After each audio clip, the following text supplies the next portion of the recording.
The one and only Coach Mindy McCord joins us on the program ahead of the first ever game for USF Women's Lacrosse next Friday. Coach, thanks so much for joining me. How are you today?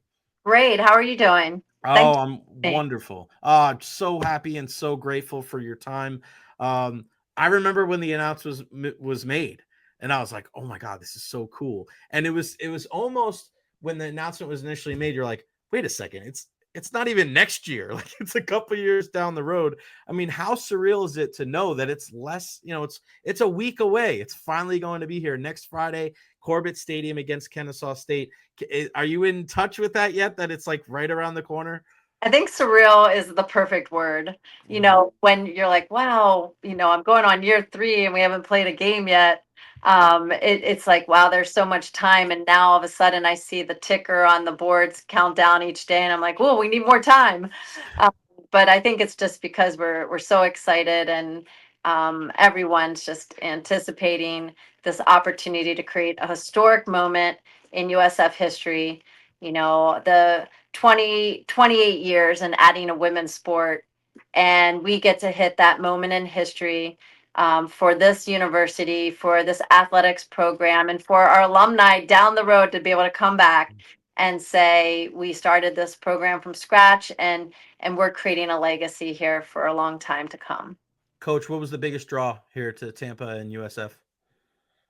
I would say the opportunity to build another program, seeing Title IX in action. I love building people and I love building programs, the leadership. And I didn't want to ever leave like the beaches and the warm weather either. So, in my 50s, that's kind of important. You want to find a place that you want to live for a long Right. time. And, but the leadership was very, transformational leadership. They really had a commitment not to just adding a sport for Title IX purposes, but to see these sports become competitive at the NCAA level. And I think all coaches desire, athletic directors and administrators that are coach driven and coach led, and they want to be supportive of the student athlete experience. So I loved that, and I personally felt that we had a real niche here in athletics with our Enhancing You and Leroy Selman Mentoring Institute, which, I think if you're a transformational leader, you care about growing people outside of just the on-field part. And our Enhancing You group just does a great job building people, and I wanted to be a part of that. Yeah, I'd love for you to elaborate on that a little bit more. One thing that I've been so impressed with, and Michael Kelly does such a fantastic job and his entire team over there. But there's such a tight knit bond with the coaches at USF. Like you just look up and all of a sudden you're like, oh my gosh, like there's Coach Alex Golich just had a basketball game. It's like, oh wait, Coach Jose Fernandez is at a baseball game. Like it's pretty what like it's not just quote unquote coach speak. Like there really is like everybody at USF is pulling in the same direction with the same rope. Have you felt that like with the relationships with your fellow coaches there? Yes, our motto is Team USF, and it's super supportive. Everybody wants each other to be successful. We want to know the athletes. We want to have relationships with the coaches. It's a very relationship driven organization here, and the more time you spend at doing a job, well, if you have a job that doesn't feel like a job because you have the right relationships, well, that's what USF athletics is here, and I'm proud to be a member of it. So there's this guy on your coaching staff, and his name, I don't know if he's new or if you know him really well. His name's Paul, I think it's pronounced. No idea we, who that is. so we had Paul on when I was working at iHeart, and Paul came on, and he was you had like a late cancellation you had to run, and Paul joined the show, and he was like, oh, Mindy was so sorry. I'm like, no, it's fine, it's fine. And we had such a good time on the air, and when he got off the air, we were like, that was awesome. We were so excited. And that was like a year and a half ago. We were like, oh my God, we can't wait for this game. But what is it like to be able to because it's not for everybody, right? It's not for everybody to be able to work, side by side with their spouse. I mean, what is that like? What is it? How does it strengthen your relationship? What are some of the challenges? Like, because it's a daily thing. There's no, hey, give me a kiss. We're going off to work in our separate ways. Like you guys spend a lot of time together. Well, I'd say that it's been 20 years in marriage, 23 years in the making. So I think we learned, we coached together before we were married, and I think that was important. We share such, similar values, and we also love mentorship, and we love building organizations. And I think what we learned early in our days, it was that we couldn't coach on opposite teams. We tried that. Someone ended up on the sofa, so that's no good. Um, Right. we also learned that we had key words. Like, so if we said, okay, coach, that means stop coaching me and be a wife or a husband. Hmm. And I think that when you are doing things that you love together, it's really special. And I've learned so much from Paul. Like, I think in women's sports, I didn't grow up with the opportunity to play multiple sports as much as the men, got opportunities. I mean, back in the day, Title IX was still evolving, and so I've really learned from a lot of men's sports. When I started coaching, video analysis wasn't like that for women's sports, but football coaches, they had owned it. They knew, Right. they used video, they had a lot with technology. So I've tried to learn as much as I can from Paul, who had college and NFL experience, and I would try to learn from those other coaches that just have more experience than me. And so I would say that when you can, as a coach, find other people with strengths that you don't have, and you can provide ownership to those coaches, then I think it can become a win-win. And he's super respectful of wanting he pivoted from the NFL to support women in sports. His wife, who was a coach, his daughter, who was an athlete. I don't find a lot of football coaches that do that, Mhm. that take the priority off of their career to build women and women athletics. And that's been his heart. He's been always great. I'm sure he misses football to death, but he became a cross coach. I'm like, you're too good at this. You can't do it anything else. um, we learned so much from each other.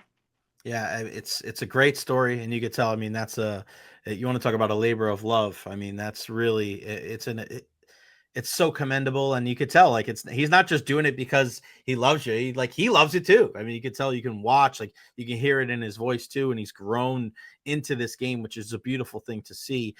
What is a common thread that a Mindy McCord lacrosse player has for USF? Well, that would probably be a question for my players, Hmm. but I'd say our six pillars are family, love, trust, lead, serve, and faith. And so I think when you look at the value of those pillars and actions, I hope at the end of the day the common thread is relationships, authentic, real relationships, whether you win or lose.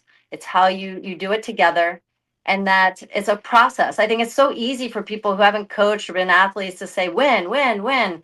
And yeah, we know that our jobs are on the line when we're not winning games. Like, this is college athletics. But if we focus on the outcome versus the process and our people, then we're gonna deliver a product that lasts a lifetime. And that product are our alumni, our relationships with each other far after their eligibility ends. And so that's what I would hope the common thread is, that we all get to do something we love very, very much. We all get to grow together through the good and the bad. And we all get to have lifelong relationships that bring value far after the wins and losses on the field. It's a beautiful explanation. Give me some of the players that we need to. So, if we're going out there, and I'll be there next Friday. If you're going out there next Friday, who are some of the players on the attack? Who are like? Just give us some of the names that we're going to grow and fall in love with on this USF lacrosse team. Well, I think on the attack end, you're going to really grow to know Sophia Chepnik, and she is kind of a power forward player. She's tall. She got a real strong shot, real dodging threat. She was a transfer from Clemson who had some experience playing at that level, and she really brings a great brand to lacrosse.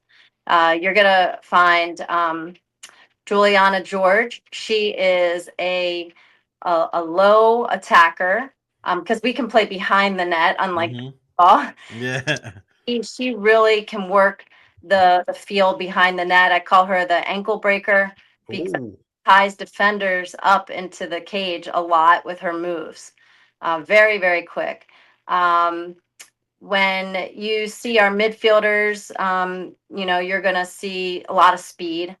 I think we're developing some great depth in the midfield, but Caitlin Tagtarloni, Bailey Morris, Callie Cleary, Jenna Binkus, those are going to kind of be some midfielders that you might find in that speed route, creating fast breaks, working strong, aggressive riding, and our riding is kind of like a full court press in basketball.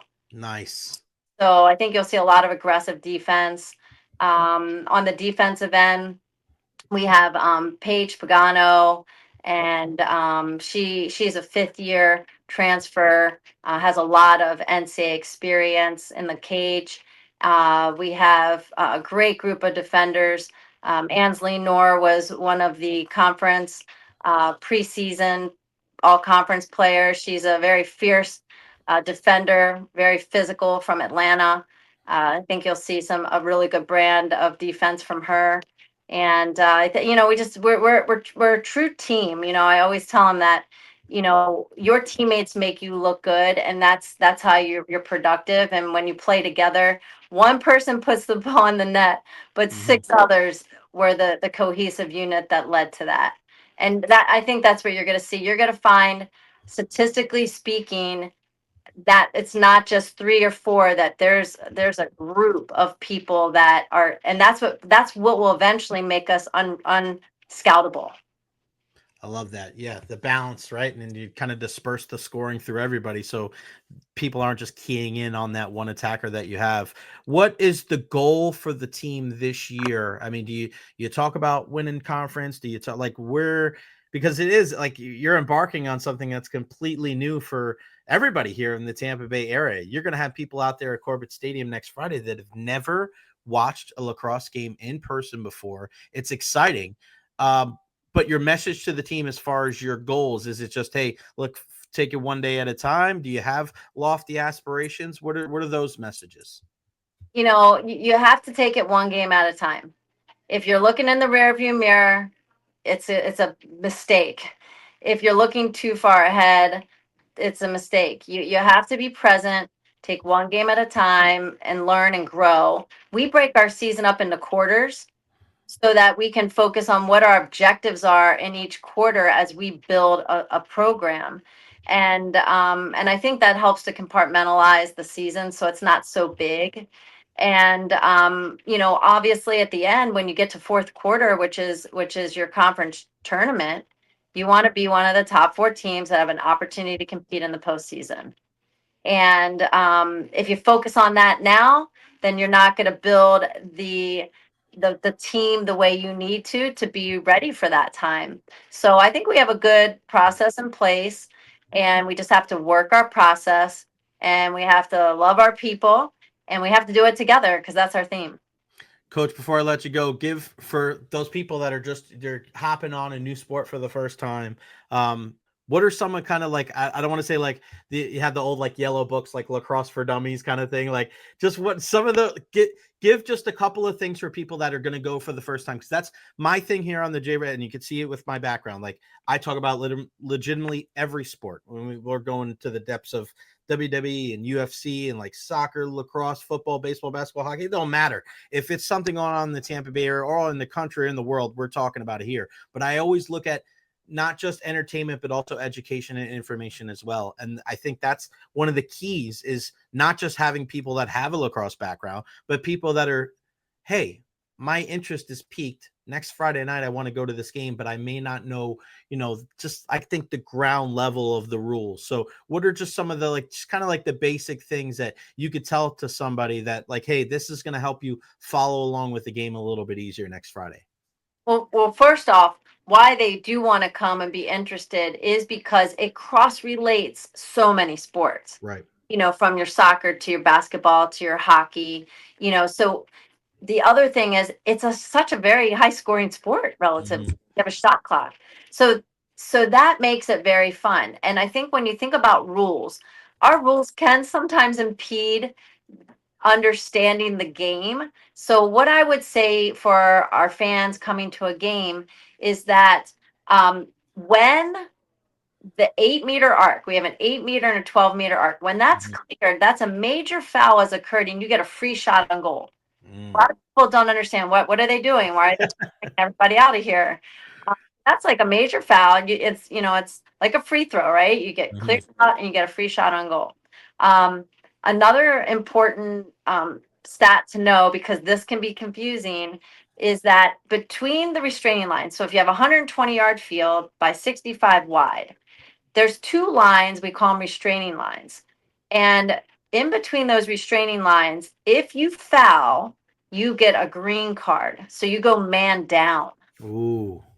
And so it's kind of a power play. Yeah, power play like we see with the Lightning in hockey. Okay. So, but you're going to be like, why did she get a foul there and it get carded? And then on the other side of the field, it looks even more physical and there's no card.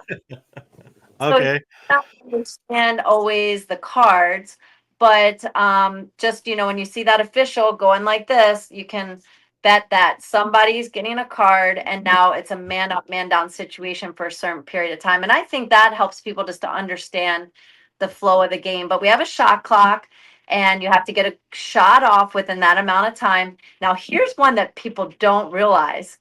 If I shoot the ball on attack and my attacker is closest to the end line, I keep that possession. So in a lot of sports, that possession's a turnover. So that's pretty fun, because you can have a poor shot and still retain possession. I love that. That's almost like when you're a little kid and it goes out of play, and whoever races to the fence to get the basketball quicker, that's who gets the ball. I love that. One more. Yeah, go ahead. On defense, we have 3 seconds. So you know how in basketball it's on offense? It's on defense. So I have to be within a stick length marking you to not be in 3 seconds. So this is a real attacking sport. Can you imagine not being able to zone for the defender? Like, you have to be very athletic, because if you're in 3 seconds and you're not within a stick length of your attacker, it's a foul and you get a free shot on goal. Oh my gosh. So you can't sit back and just pack it. And, in soccer, they say park the bus. You're not just going to be able to pack the zone there. You got to go try to go get that ball. You can't just sit there and play defense. Yes. Wow. That's incredible. So for everybody out there that has never watched lacrosse or been to a game or anything, we're trying to help you out here on the Recher podcast. She is Coach Mindy McCord. Go get your tickets now. Go usfbulls.com. Just bookmark it on wherever. Make sure you put it on your phone, on your everything. USF. Go usfbulls.com. You can get your tickets there. We are so excited. We are a week away. I know next week is going to be preparation to the gills. Coach Mindy McCord, tell Paul we said hello. Best of luck to you and the team, and we'll see you at Corbett Stadium next Friday. Thank you so much for your time today. You're welcome. Thank you, and go Bulls. You got it. Go Bulls. That is right. Every single